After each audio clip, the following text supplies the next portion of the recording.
All right. Okay, so it's February, which means that most of you guys are on. Hey, baby. Look at him. He's so cute. Hi. You see Sean. Oh, he sees him in the background. Hi, Daddy.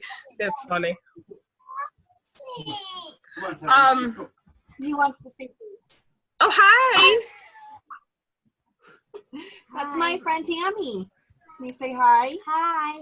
Hi, buddy. See kids. All right. I've been there before with my brats. All right, so it's February. You guys all know probably already that the challenge packs that are on sale, 21-Day Fix, 21-Day Fix Extreme in size, including all of the other variations with the Kickstart and things like that. So this month, I don't know how many of you guys jumped on. All right, somebody else is joining. I don't know how many of you guys jumped on the call with Patrick Reelman. I think Marie was on there for sure, the guest speaker that Aaron had on a couple weeks ago. Yep. If you didn't jump on that call, I would highly recommend going on Aaron's YouTube channel and listening to it. He talked a lot about, I know you were listening to it at least, Dana, the escalator, where you just kind of like, if you're walking up an escalator that's going down, you constantly have to keep moving in order to finally get to the top. It's a lot harder. So one of my biggest takeaways from that was to find your 5 February best friends. And I think one of the things that really clicked with me last year when I started to be more successful with coaching, I've coached for almost 2 years now, and last year was really the year that I took off and I started to build a team and I started to really have a lot of success with coaching, was I started to make a better challenge group experience. So that's kind of what I wanted to talk about. Was a little bit about your challenge group experience and also like what you should do each day to be successful as a coach. I know a lot of you guys are newer and are just getting started and don't really know what you should be doing every day to kind of move your business forward. So as far as making an awesome challenge group experience, I do firmly believe in his 5 February best friends that he said, like, have your 5 best friends of the month. Those are your challengers. So what I've started to do, which I found has been a lot more successful, is I run 2 to 3 groups a month. And it's a lot for me to keep track of, like, who's in which group doing what and who do I have to check in here. But I'm a firm believer, now that I've done it for almost 2 years, that you need one challenge group that's brand new with just brand new people in it. So not having any of your repeaters in there, not having anybody who's maybe like your friend that bought it from eBay and you're just helping them out to get them through it. I believe that you need to put one group together that's just your new people. And if you only have one and I have 3, then we can do it together. And this one is where you want to put 80% of your effort. You want to put all of your effort into this new challenge group. These are your people that are eager. They want to do well. And you need to go in and you need to engage in every post. So if somebody just says, hey, I'm having a terrible day with food, go in there and just kind of get to the bottom of them, ask them how they're doing, and engage in every single post in that new challenge group. And if people aren't engaging, so I know that I've heard it a couple times, so like I'm not really getting a lot of engagement in my challenge group, I would either tag them in a post. I think almost all of you at one point have been tagged in one of my posts in a challenge group going, what the heck are you doing? And if they still aren't responding to getting tagged, side message them. So if they're not replying and not posting within like 1 to 2 days, 2 to 3 days, call them out, not like in a mean way, but ask them, hey, Tammy, how's it going? Or side message them. The reason I think a new challenge group for new challengers is a good way to go is everybody's in the same spot in the program, so they all are kind of going through the same thing together, and they kind of build like a camaraderie, and they're able to encourage each other. But also, if you have somebody, and I've actually almost considered not posting Hammer and Chisel in my 21-Day Fix group, who's like pounding out these crazy moves and they're like not sweating at all, and they're like, it's not a challenge for them. That might intimidate some of your newer people who are new on their journey. So that's why I've started to do it. I also think that you should run a second group that's more of an accountability group. So that's my encouragement for your challenge groups. So with that, I know you guys all saw my 20 seconds of insane courage challenge. And the reason why, so I took Christine Dwyer's boot camp in December, and it was ridiculous. And she wanted you to present the business to somebody new every single day, like face-to-face, calling somebody. Like, you had 30 days where you're supposed to be telling somebody about the business. Now, I'm not going to lie, I kind of lied a little bit to Christine Dwyer and said I was like presenting the business every day, because it was just impossible for me to do.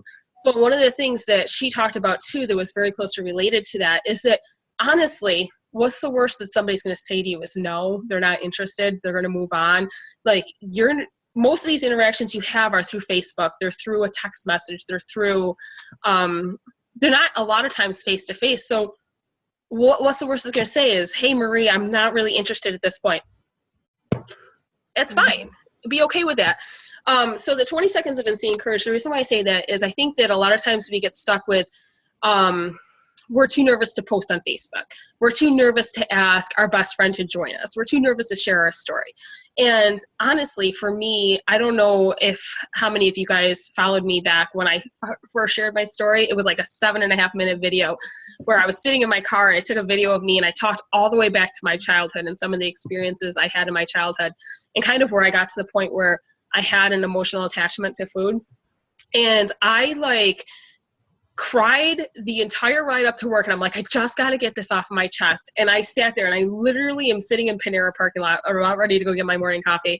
And I'm like, I just got to hit send. I just got to hit send. And I just hit send and ran into the coffee shop. I didn't take my phone with me, because it really does. It's just like, you just have to have like that 20 seconds of ridiculous courage to be able to step out of your comfort zone. And I'll tell you that when I finally started to do that, between sharing my story and just, posting videos and stuff like that, that's when I started to see my business take off. So if you haven't selected your challenge yet, I highly encourage you to try to do that this week, because I think once you do it once, like Dana, I know you want to do a live video. Once you do it once, it's not going to feel like anything. Like, I post videos like all the time now, but that first couple times that I did it, I was worried. I'm like, does my shirt look okay on me? Is somebody going to take me seriously? I still have a little bit of stomach fat, like things like that. So I really want you guys to all really try that 20 seconds of insane courage. And if you haven't told me what you're doing yet, please tell me. All right. So the thing that I think the most of you guys are going to get the most out of right now is how to structure your day. So as new coaches, I know I had a long talk with Roslyn last weekend, because even though she's been coaching since, I don't know, late last spring, she still doesn't know. She's like, Tammy, she's like, I go into my office on my days that I'm home and I don't know what to do with my time. I'm not sure what I should be doing still. And she's been pretty successful. So it kind of got me to realize, if she's somebody who's been kind of working the business, hitting Success Club, and she's not really sure what she's supposed to be doing, I bet you the rest of you guys don't really know what you should be doing either. So I will say the things that I do every day, and I'm a little bit unique because I do have a lot of coaches under me, a lot more coaches than you guys do at this point, is the first thing I do in the morning is I check Facebook, and I kind of just see what kind of messages I have out there. I don't always respond to them. That's usually that first 10 minutes while I'm laying in bed, trying to encourage myself to get out of bed for the day. But then when I get downstairs and I kindly get my cup of coffee, is I check my online office at least twice a day. You guys probably don't need to do it that much yet. As you start to build, I encourage you to do it a little bit more frequently. But I would say no more or no less than 2 to 3 times a week for you guys to be checking your online office. The reason for this is you're going to know if you have any new customers so you can reach out to them, number one. Number two, if you have any coaches who are underneath you, I think somebody last week, I sent them a message of oh my God, you hit Success Club. They're like, how do you know that? I literally just sold the challenge pack. But I can see what you guys are doing. So if you have coaches, you can kind of keep an eye on what they're doing. And the other thing too is, if for some reason you send out your link to somebody, they tell you they ordered, and then it doesn't show up within the next 24 hours, you know that that customer got assigned somewhere else. We only have 14 days to make sure that your customers are aligned to you. So if you're only checking your online office like every week or two, you're not going to know if a customer was not assigned. So that's why I encourage the 2 to 3 times a day or 2 to 3 times a week to check your online office just to see what's going on and see where you're at and see how things are going. The other thing I do is I check in with my challengers. So first thing in the morning, I check in with my challenge group. I usually post the challenge post for the day. I go back through the night before's post and I just check to see where everybody's at, see who's commented, see who hasn't, and just kind of throw out there, you know, any good jobs. Hey, what are you struggling with? And then every day, if you have coaches, you want to check in with your coaches. I have a couple coaches that are a lot more self-directed, so I don't check in with them quite as often, or people who just don't really need it. Like I don't check in with Dana every day, but I try to at least once or twice a week touch base with her. And then inviting 2 to 3 people a day. So on Facebook is going to be one of the easiest places for you to find people to work with. But if you have a job where you're constantly running into people, maybe you go to the gym, or maybe you, you're part of a church group or some kind of ladies club or something, invite or talk to 2 to 3 people a day. And it doesn't have to be about Beachbody. It can just simply be about life in general. So you could just catch up with an old friend and say, hey, how's school going? Or how's your son? I saw he was playing in a basketball game. And then every day I follow up with 2 to 3 people that I talked to in the past. So I've had a lot of people who I've talked to like over the summer, and now that it's been a couple months, I'll go back to them. Like this month, I'm going to go down my list tomorrow. This is my goal, is to go through all of my Facebook messages. I'm going to write down every single person I contacted over the last 6 months who was a no or a maybe or not now. And I'm going to write them all down. I'm going to follow up with those people. So pick 2 to 3 people a day to follow up with that you might have had a conversation with over the last couple of weeks. And then creating content. So I know that there's a couple of you that have been like really killing it on your like pages, but creating content. So I usually in the morning try to figure out, okay, today's Tuesday. A lot of times we do like a Tasty Tuesday. So try to think about what I'm going to post for the day. I work in an office, so I have a little bit of flexibility to get on my phone throughout the day and make a post. But if I don't like actually think in the morning about what do I need to get out there today? So I knew yesterday was the first of the month. I wanted to post about Success Club and who on our team hit Success Club. And then like, I always want to try to do a shout out to somebody. So today was like Transformation Tuesday.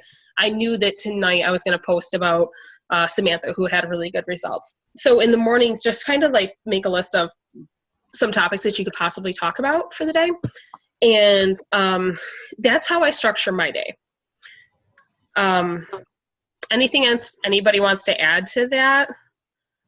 Like Dana, do you do anything different than that? Not really. I'm still trying to figure out my whole schedule too with the babies. Yeah. I think it's tough. I think that it's really just you have to get focused on it. You got to do the same thing every day. So they talk about the 3 vital behaviors. Now there's 4. The 4th is recognition. So the first vital behavior is inviting people. The next one is being product of the product. So making sure you're doing your workouts, making sure you're drinking your shakes, making sure that you're sharing your story. The third one is personal development. And honestly, for me, and this is one of the things that I was kind of talking to Roz about, you guys, most of you have cell phones, or yeah, probably all of you guys have smartphones or access to a computer. I highly encourage those quiet times that you're doing your hair in the morning or you're making dinner, is to download podcasts. So on iPhones, they have the podcast one. I'm not exactly sure what it is for Android, but there's an ability to download podcasts, and you can listen to people like Christine Dwyer, Chalene Johnson, some of the top coaches who do podcasts, and I will listen to them. Either I'll download them on my phone so I don't have to pay for data, and then I have a 25-minute drive to work, so I'll throw one on in the car instead of listening to the radio. And I found that when I was plugging in every day and I was listening to the wake-up call that was every Monday morning, and I was listening to podcasts and I was hopping on team calls and things like that, that's when I really started to have success in my business, because what it did for me every morning when I was getting ready was it set my day up. It was like I woke up and bam, I already had Beachbody on the forefront of my mind because I'm listening to something about how to be successful in coaching. And with that, it created momentum for me throughout the day, and it translated into everything throughout the day. It reminded me to post things. It reminded me that, like, I really needed to do my workout even though I really don't want to today. So the personal development piece is the easiest thing for you guys to miss, but it's probably the most important thing that you're going to do for yourself is to do that.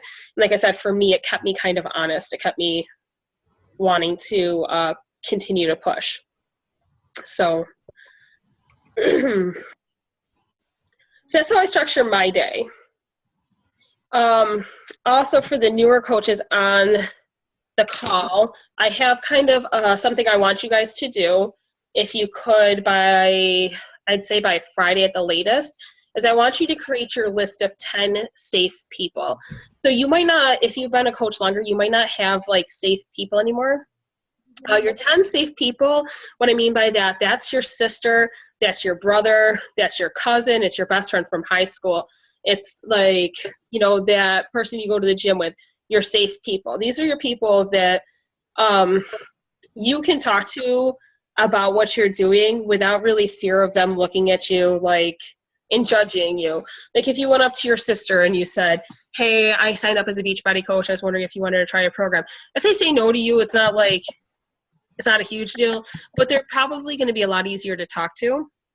So I'd love you guys to kind of come up with your list of, I say 10, you can come up with 5 to 10 safe people that you can approach about either the business, signing up with a challenge group, or just kind of to get their support behind you so that you know that like, hey, I have this person in my corner, even if they might not be somebody who would be ready to do it.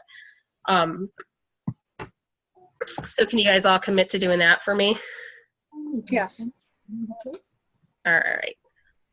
What are you making, Nicole? I'm making those things for Sue.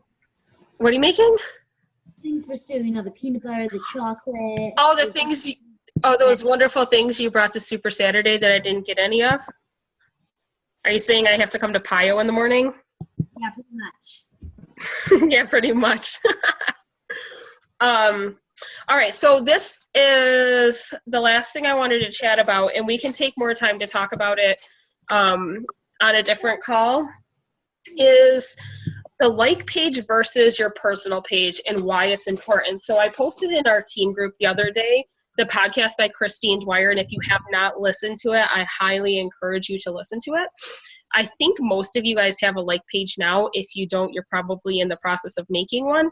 So the things that like I really stuck out from that podcast I really wanted to share with you is the first thing is Facebook can shut you down for trying to, you've probably all heard this, Facebook can shut you down for running like and trying to sell stuff on your personal page because it's like in the terms and agreements that you click the box at the bottom that nobody ever reads when they signed up for a Facebook account. So you could get shut down and you could lose anything that you've ever had on Facebook, all your friends, all your pictures, all your videos, everything like that. So they say, and this is probably the hardest thing, and it's something that I am trying very hard to do now, is to post only on your like page. So if you have a like page and you're not getting engagement on there and you're continuing to post on your personal page, it's kind of like Christine said in there, she's like, but the party's on my personal page. That's where I get all my engagement is on my personal page. I don't get engagement on my like page. So why would I want to leave the fun party over here to put everything on my like page? And the reason for that is that eventually they're going to follow you on your like page if you're not posting on your personal page. So when they talk about that, you don't have a lot of control over what is on your Facebook page, but you have complete control over what's on your like page. So when you have somebody who's like, all right, I'm going to go check out Dana and see what she's all about. Now, let's say that Dana's mom is like the crazy cat lady, and Dana's mom posts all these crazy cat videos on Dana's wall. Now you have Marie coming over to Dana's page, and she's looking, and she's like, this girl's like really into cats, and I'm just not into that. So I'm not going to be friends with Dana because she's into cats. You don't have a lot of control over that unless you set your settings to have people not be able to post on your wall, which is kind of mean, I think, but that's fine. So you don't have control over that, but on your like page, you have complete control over your content. So you don't have to worry about what other people are doing and so likes your stuff or tags you and stuff. They don't see that kind of stuff. And one of the other things that she said is that you're nervous about losing interaction. She said that sometimes you have to fall backward before you can fly forward. So if you're consistently posting on your like page, what you'll notice, and I'm not sure, Dana, because I know you've been posting a lot more frequently, Nikki has been too, is the more you post, the more engagement you get. So I was like, I'm never getting anything. I'm just going to share it to my wall. And sure, I'd get like 10 likes on my wall on my personal page, and they were all from Beachbody coaches, mostly from the RM team because they wanted to support me. But what I've noticed is as I have gotten away, and I've been trying really hard for the last 2 weeks to get away from my personal page, is it's amazing how much more engagement I'm getting on my like page now, because they're still seeing it and they don't really know, you know what I mean? They're like, they still want to see my stuff, and so I am getting engagement. If you're posting the same content on your like page as you're posting on your personal page, nobody's ever going to have a reason to go to your like page.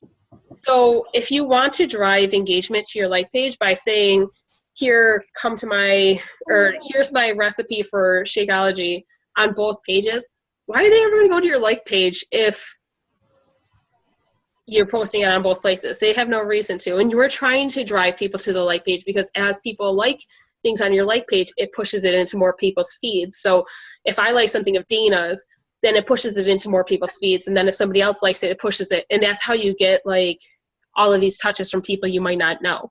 So you really, if you're going to use a like page, you should use a like page.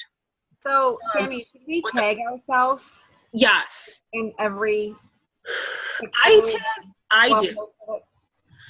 I suggest tagging yourself just because it's still, for the people who don't like your like page, it will still show up, but it's not going to show up as Tammy Mueller posted this, Tammy Mueller posted this, and now I've got two things back to back in the newsfeed, which starts to get the hide all post from, because now they're annoyed that they're seeing all your stuff twice.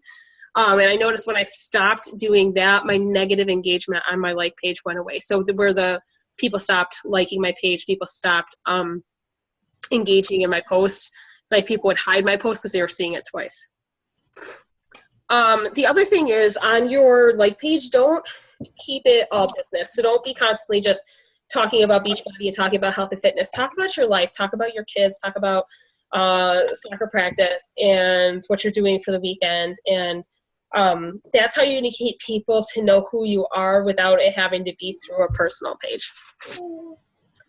And the rest of it, I don't want to get too much into. I think the rest of it is more for when I know you guys all have like pages, but they're looking for a couple things from you. So Facebook can control pretty much anything. It's really terribly sickening, actually, how much control they have over things. They can control who sees your stuff, when they see it, why they see it, everything. So based on the type of stuff that you like, so ever since I got into fitness, like everything on my page is fitness related. I only see like people's fitness posts. I don't see like as much negativity and stuff like that anymore, which is great for me, but Facebook can control everything. So the way to get your stuff seen is through a couple things. They look for three things. What they put a certain amount of value in things. So the thing that they put the most value in is videos. So videos get the most views by far on like pages. Then it's photo, then it's just text. So instead of just throwing up a quick text, at least make sure that you have a nice photo with it. Another thing that they like to do is the more you engage, the more that you're going to get engagement. So if somebody says something like, hey, cool pic, just respond back, thanks. Like the more you engage with people, the more that they're going to engage with you. They want people who buy into Facebook. So as you buy into Facebook, they're going to put your stuff out there. And they carry things in a different weight. So a like carries less weight than a comment. And if somebody shares your stuff, then Facebook's like all over that. They're like, they like this person and they're going to start to show your stuff. So if like Dana shares something of mine, now my stuff, like, Facebook's going to show my stuff to more people. So they're like kind of sneaky. They're little jerks. But we can go more into detail on that later. But just wanted to kind of throw out those tips about a like page versus a personal page. And then I will give you guys a couple minutes if you have any questions specifically for me that I can try to answer. Anybody? Well, I was gonna say make sure posting it at opportunity times. You know what I mean? Opportune times. Mm-hmm. I'm at school, and I know I want to post something, and I don't have free time at a certain time, so I'll post it. I don't know, 2 or something, and I get like 2 people that see it. Yep. There's better times. She said in there too about that. So I've heard mixed things about scheduled posts. And she said that scheduling through your like page gets more views than like if you were to use like a third party like page manager. So with a like page, you do have the ability to schedule a post. So for somebody like Nicole, she works in a school, so she can't post throughout the day. So like she could get in trouble for that, but she could schedule something to post at noon if she wanted to with a like page. And she could post something to like go at 8 o'clock at night if you knew that you were going to be out or putting your kids to bed. And so there are prime times like maybe between 7 and 9 are like killer spots where people are just Facebooking. And same thing with first thing in the morning and pretty much all weekend. Everybody's on Facebook all weekend. So does anybody else have any other questions that they want to ask about what they need to be doing or what we can do to be successful? So, Tammy, do you have a challenge group going on for your new people this month? I'd imagine you do. We're going to probably start one on the 8th. I know that Kirsten's got 2, I think, if we can link into it. I only have 1 committed right now. So, yeah, I probably will start one on the 8th or the 6th or whatever the following Monday is, 15th. I was given, I said the 8th too, but it seems like people are taking a little bit longer to order. More than I thought. I thought that people would have been all over it. Yeah. So I was thinking of extending it to the 15th. Yeah, I mean, I'm open to running more than one. This month, I ended up running 2 challenge groups. I started the one at the beginning of the month, and then I started another one. We just started week 2 because of just the way people ordered in January. So, I mean, even if like you have one, I have one, Nikki has one, and Marie has one, we can throw them in a challenge group. We start another one later. That's fine. Yeah. Too, so. Okay. I'll probably get in on it with you. Okay. Yeah. I think that the structured challenge group for their first one, when you just kind of like give them the freaking best experience of their life, it keeps them coming back for more, right, ladies? Mm-hmm. You guys all got that experience. My accountability group is kind of fizzling. I'm trying to get it going. It's like, come on, girls. And that's the one thing I noticed with yours was I think that you keep putting everybody into the same group, don't you, Dana? Yeah. Yeah, I think that's hard because the new people don't really know what to do. And I think people like that structure for the first round. Yeah, I haven't had anybody new, though, since November, so. Yeah. All right, I got to go on my date. All right, happy birthday, Dana. Thank you. You're welcome. Bye, ladies. Bye. Does anybody else have anything else? Because if not, I can let you go. Brush your teeth. Maria says to brush your teeth. Brush your teeth. I'll brush my teeth. Don't worry, honey. That's what Maria says, yeah. She will, honey. The shoes should not be cranky. It's right here. Get out of there. This plate. Go. It's just for to help. No, we I now think help you it. should go to bed, honey. It's 9:30. Go to sleep. Go to sleep. She says. Wandering down. How about you, Maria? Or Marie, Nikki, anybody else? No, I'm good. You good? All right. I did record it, so if you guys want to listen to it again, I'll put it up at some point on YouTube or whatever. Okay. All right. Okay. All right.